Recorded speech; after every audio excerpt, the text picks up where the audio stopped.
We're in Ulm, and Ulm has the tallest church tower in Europe, we've been told. And you gotta walk a lot of stairs to get up to that church tower. And these are not those stairs, these are just stairs in a parking garage that does not have an elevator, apparently. And we're like 100 meters underground, representing feet, 300 feet. And it's super annoying. Welcome to Ulm, elevator-free city.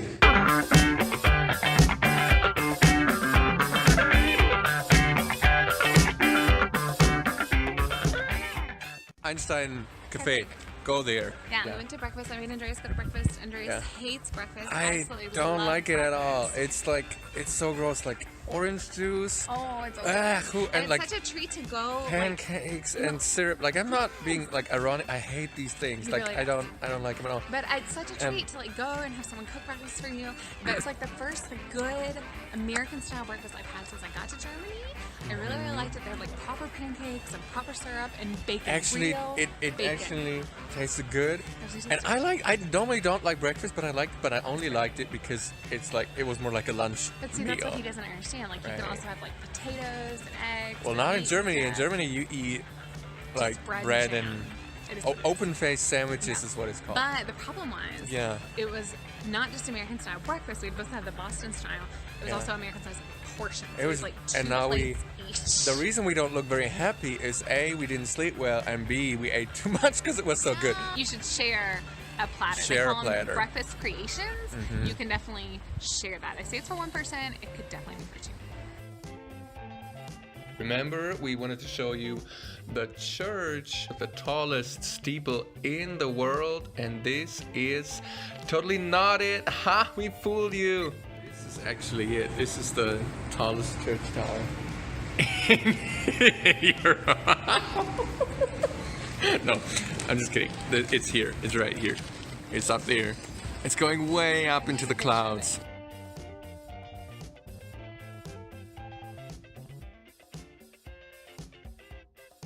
Scaffolding all over it, and that's the big church. And we just totally fooled you with that poster back there. You can actually climb it and have a great view, but we already climbed the stairs at the parking garage, so we're just not gonna. It's a staircase, you know. And also, it's really foggy today, so you better just Google it. Just good. Like, this is a travel blog, kind of, and also about weird things that happen in our life. But also, Google is a really good resource for things. Sometimes when we don't like have time to go see something, we should Google pictures later. Yeah. I feel like that's, taking You can be in the comfort of your own home. century. As long as you have Wi-Fi. Wi-Fi is really crucial to the experience. And this is like a typical market in Germany. I think the markets are really famous, and they always look really, like, they sound really interesting. But it's like just kind of like a flea market in the middle of the city, and they have them all the time. And the difference to the States is that in the States there's a lot of town squares, but they have the town hall or the courthouse in the middle.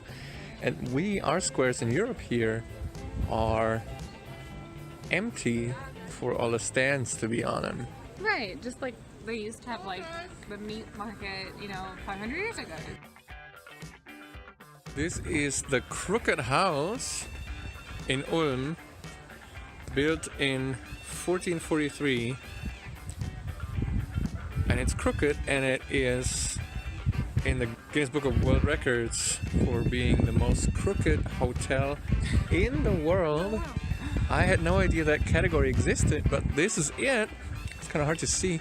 But from this angle, anyways, it's kind of hard to see if it's leaning or not. So we're gonna walk around it, try to get a better angle.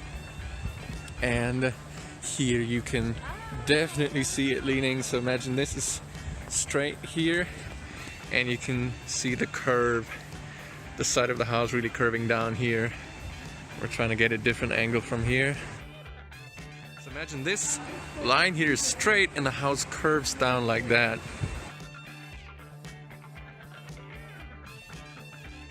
Definitely also crooked here, leaning.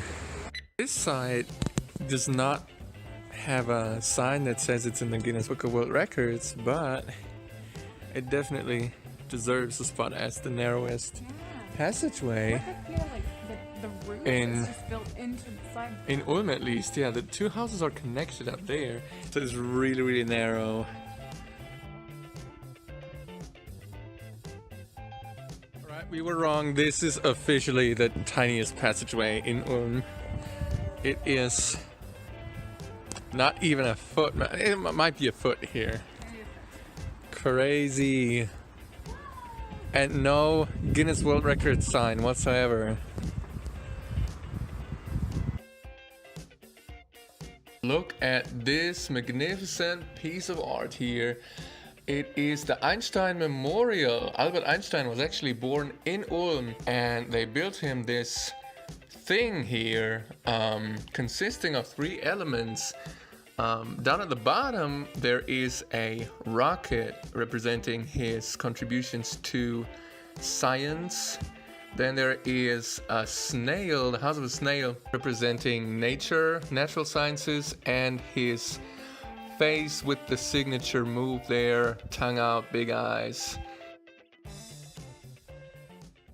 This looks like what teachers wore when I was growing up. But look at it, it is Velcro, and you can actually, it's like post-it notes. Yeah. Switch them around. And we just watched Bruno. Awesome film, Sacha Baron Cohen. You should definitely watch it. Awesome movie. And he goes on stage with a Velcro suit, and you know it's hilarious. Haha, nobody would ever make that. And now it's in stores. It is real. Years for the low price of 109 euros in Germany. Well, it's a cool idea. We should have done that. Now we would be rich and wouldn't have to make YouTube videos and try to be discovered and sponsored. It's awful. It's the worst thing I've ever seen. I love it. I would wear it if I was a woman. Why don't you wear it anyway? I don't have 109 euros. That's 109 euros. And under Please, we'll model it for you. City.